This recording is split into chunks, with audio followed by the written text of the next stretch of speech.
Okay, bismillahirrahmanirrahim. Kita mula belajar insyaAllah untuk subjek akhlak.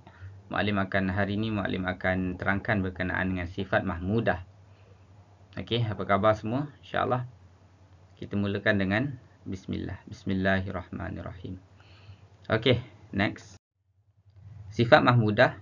Sifat mahmudah ialah sifat yang terpuji. Apa itu sifat mahmudah? Akan ditanya dalam latihan yang Muallim akan bagi nanti. Okey, seterusnya yang Muallim akan terangkan ada dua hari ini, muraqabah dan juga menjaga maruah. Okey, kita tengok muraqabah. Muraqabah, yang ini kena hafal.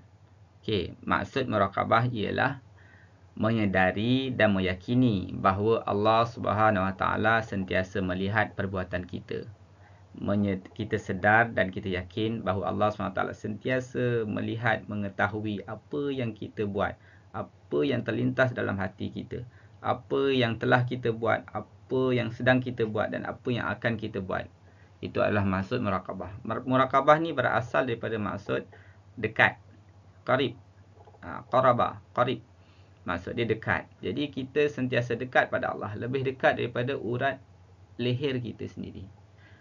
Dalam surah Al-Hadid ayat keempat, Allah SWT berfirman, وَهُوَ مَعَكُمْ أَيْنَمَا كُنْتُمْ, dan dia bersamamu di mana sahaja kamu berada. Allah dekat dengan kita.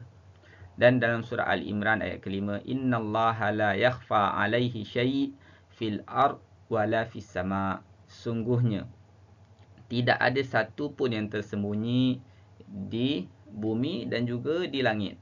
Bagi Allah, tiada satu pun yang terselindung, yang Allah tak tahu yang berada di bumi dan juga di langit. Jadi kita kena yakin bahawa Allah SWT sentiasa mengetahui apa yang kita buat. Okey, terusnya. Carta alir sifat muraqabah. Okey, Muallim nak tekankan kat sini, yang ini akan ditanya dalam Google Form yang Muallim bagi. Jadi bagi tumpuan. Okey, carta alir ni antum kena faham, iaitu muraqabah ni, sifat ni dia ada dalam diri setiap orang Islam yang membawa kepada sifat takwa. Jadi nak dapat sifat takwa perlu melalui beberapa keadaan dulu. Kita perlu melalui beberapa perkara barulah kita dapat capai sifat takwa. Takwa ni apa? Takwa adalah berasal daripada perkataan wiqayah. Wiqayah tu maksud dia adalah perlindungan, protection, perlindungan daripada Allah.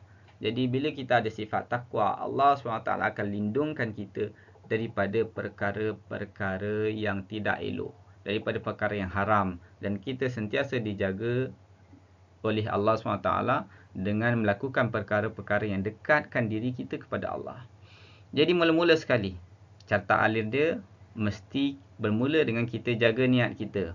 Kita buat sesuatu ikhlas kerana Allah, bukan kerana mak suruh, bukan kerana ayah suruh, bukan kerana duit, bukan kerana apa pun, tapi kerana Allah SWT.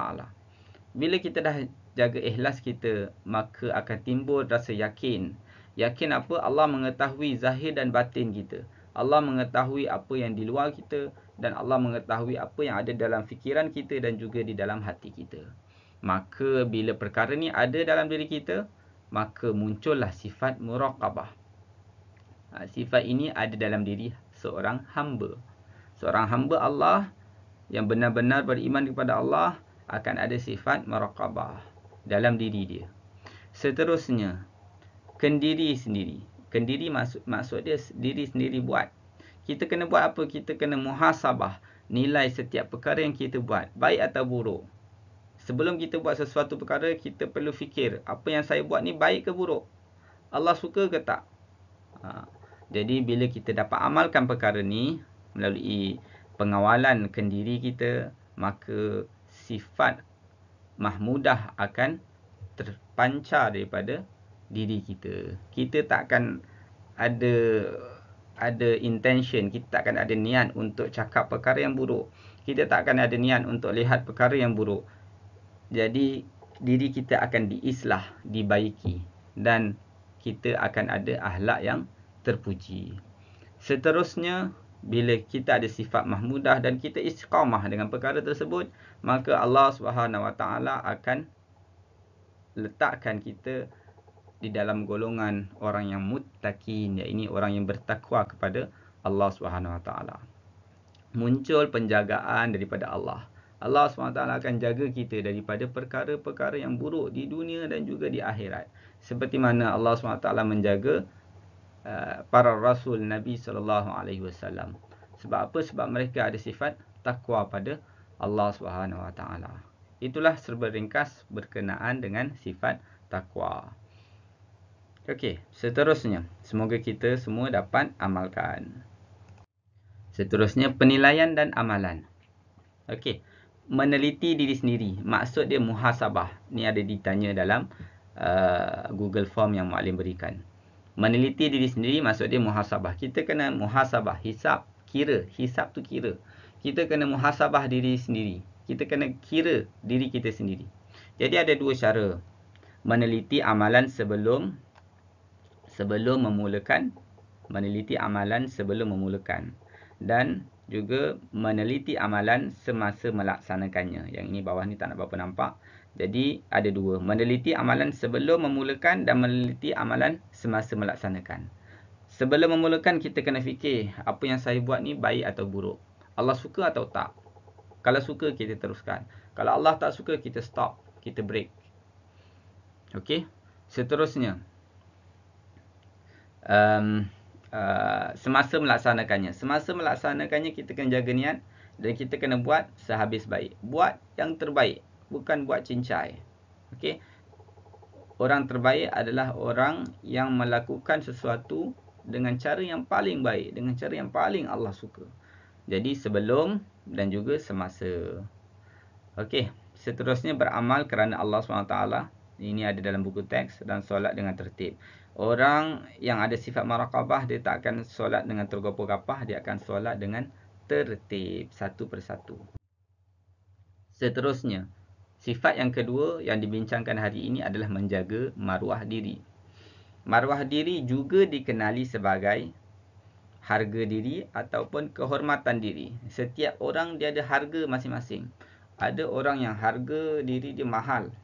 Ada orang yang harga diri dia rendah. Dan ada yang lebih rendah daripada binatang ternakan. Kal an'am. Dan lebih rendah. Okey. Jadi untuk itu kita kena nilai diri kita sendiri. Adakah kita orang yang menjaga harga diri ataupun kehormatan diri ataupun kita menjual harga diri kita. Okey. Kepentingan menjaga maruah diri. Menjaga maruah diri membawa kepada budi pekerti yang mulia. Sentiasa menjaga kesucian diri kita dengan akhlak seperti akhlak Rasulullah sallallahu alaihi wasallam. Ada orang tanya Siti Aisyah, bagaimanakah akhlak Nabi? Dan Siti Aisyah mengatakan, tidakkah kamu membaca Al-Quran? Sesungguhnya akhlak Rasulullah sallallahu alaihi wasallam adalah akhlak Al-Quran. Lebih kurang begitu maksud dia. Jadi insya-Allah kita cuba untuk jaga maruah diri kita dengan kita sentiasa membawa sopan santun, kelembutan, budi pekerti yang baik seperti mana yang diajarkan oleh Nabi SAW. Hadis Nabi ada dalam buku teks. Barang siapa yang bergaul dengan manusia dengan tidak melakukan kezaliman, bercakap bohong dan mungkir janji, maka merekalah orang yang ada tiga perkara. Sempurna maruahnya. Sempurna maruahnya. Orang yang tergolong dalam golongan orang yang adil. Melaksanakan keadilan dan melaksanakan persaudaraan. Okey, tiga perkara orang menjaga maruah diri, yang tidak menyakiti orang lain, tidak melakukan kezaliman, tak bercakap bohong, tak mungkir janji, sempurna maruahnya, orang yang adil dan juga silaturahim, melaksanakan persaudaraan.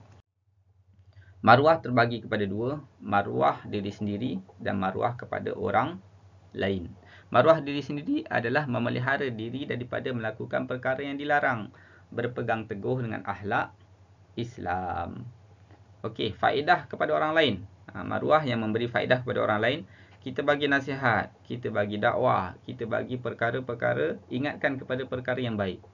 Menghulurkan bantuan, ada orang susah kita bantu. Menjaga amanah dan tidak sakitkan hati orang lain. Jadi antum fikir berapa ramai orang kawan-kawan telah sakit hati dengan antum, kan? Selfish, kan? Orang yang selfish memang orang lain semua sakit hati pada dia.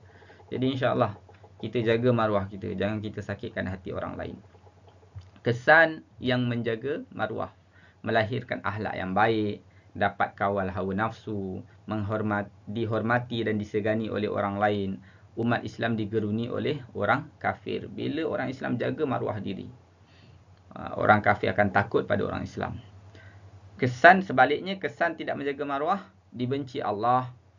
Kita akan turuti hawa nafsu. Hawa nafsu nak apa, kita ikut je. Macam binatang. Kan, binatang nak makan tu dia makan. Nak pergi sana dia pergi. Kan, sebab dia tak ada istilah untuk menjaga maruah. Keruntuhan akhlak dalam masyarakat. Jadi kita boleh lihat keadaan masyarakat kita sekarang, bagaimana runtuhnya maruah dan bagaimana hinanya orang Islam. Kesan daripada tidak menjaga maruah. Seterusnya. Okey, selesai. Jadi insya-Allah antum boleh nilai sendiri akhlak antum di rumah. Tanya mak, ayah, adik-beradik. Kalau ada atuk atau nenek dekat rumah pun boleh tanya. Macam mana akhlak ana? Macam mana akhlak saya di rumah? Adakah kakak suka dengan saya ataupun tak suka? Ayah, mak, adakah ayah dengan mak redha saya sebagai anak adalah anak yang baik ataupun anak yang tak baik? Boleh tanya dan letakkan skala daripada 1 sampai 5. Okey. Dan jangan lupa Muallim ada sertakan doa. Doa yang wajib antum hafal dan amalkan setiap hari. Ada 21. Ada 21 doa. Dalam buku teks ada. Dan Muallim ada sertakan dalam PDF, dalam Google Classroom. Okey, insya-Allah. Semoga apa yang kita dengar, apa yang kita dapat ambil iktibar, insya-Allah kita amalkan dan kita sampaikan kepada kawan-kawan yang lain, ahli keluarga yang lain, jiran-jiran kita dan masyarakat, insya-Allah. Muallim doakan insya-Allah semoga antum semua berakhlak dengan akhlak yang baik, dan orang yang terbaik adalah orang yang paling baik dengan ahli keluarganya. Bagi orang yang dah berkahwin, orang yang paling baik adalah orang yang paling baik dengan isterinya ataupun suaminya, insya-Allah. Kita semua doa supaya Allah SWT bagi kita akhlak yang terpuji. Okey, insya-Allah. Assalamualaikum warahmatullahi wabarakatuh.